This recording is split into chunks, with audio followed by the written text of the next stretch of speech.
Good morning, everybody. Welcome back to Cilinix Crypto. Hope you're all doing great. Hope you're having a great week so far. I think most of you are. If you have a spot portfolio, at least, which I would 100% recommend you to have. And for most of the Pyth holders as well. So I wanted to give you my thoughts on this major bullish move we had.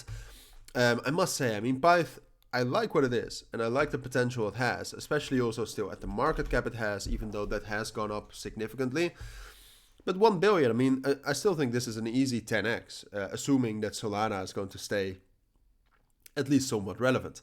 However, if you see a move like this is just one big buy order, all right? This is just one big whale buying a ton of Pyth, which I never really like those moves, even though that does mean that assuming an average price of 65 cents here, it does mean that that will at least expects prices to go up higher. And I agree with him. I think fundamentally Pyth still is very strong. And if you look at the daily time frame, for example, a chart like this is also still very bullish. The thing is that right now I've seen some other things which I don't really like, which I'll get into later in this video. So I'll try to give you a full image. But yeah, it's I like what we're seeing, but it's not the best, I would say.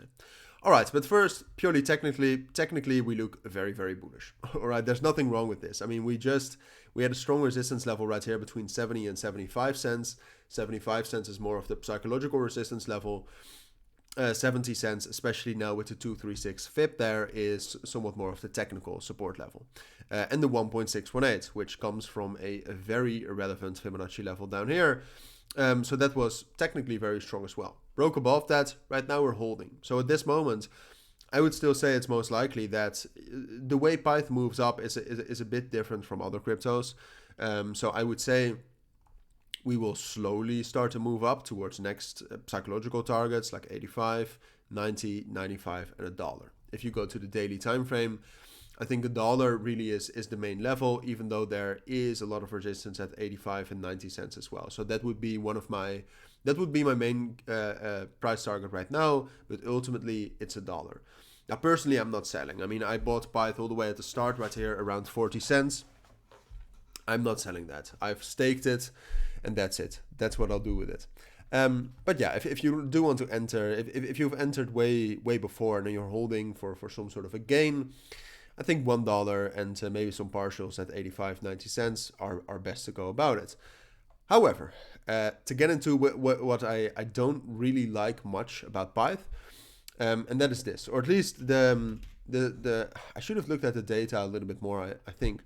But if you look at this, after that move, you see that move. That move was a huge buy order, all right, a huge spot order, probably a little bit of futures, probably, but still. A lot of spot, and since then the CVD has dropped down extremely much. All right, well, the open interest has gone up, and sure, we got some liquidations as well with this move, so that's probably the spike. However, the open interest dropping down like this, well, the CVD is also dropping down like this. Like the future CVD dropping down like this, while the open interest is going up, usually means that people are opening short positions.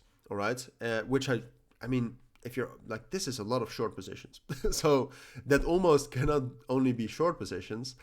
But this is a phenomenon I don't see often. I don't see the open interest rallying up like this, because it has rallied up a ton, while the open interest in that same period of time not only drops down, that's not the problem, but mostly drops down. And especially we saw a lot of spot sell-offs. So I don't trust that. And that in combination with the fact that the funding rates, which are not loading but are very high, I would say if Pyth is really able for the next couple of days to hold this level at 70 cents, we'll still get a spike down at some point of time. But then even with that spike, I would expect us to break back above 70 cents and rally higher. But that is if it stays above 70 cents. And at this moment, given what I just showed you, I don't trust it enough. I think it's most likely we'll get some sort of a bearish breakout here. And a continued consolidation. Now, fundamentally, I still believe in Pyth, and I still think it's a great project, and I still hold it. But no, short term, I would be careful. Let's keep it at that. Like I said, if we hold 70, we'll be fine. I'll keep you updated on that, but I think it's more likely we'll drop down below that and get somewhat of a pullback. And like I said, markets are over leveraged. We're going to get a big spike down either way. So those are my thoughts. I think that's what you need to know for now. If you do have any questions, of course, let me know down in the comments. But for now, thank you for watching. Take care and bye.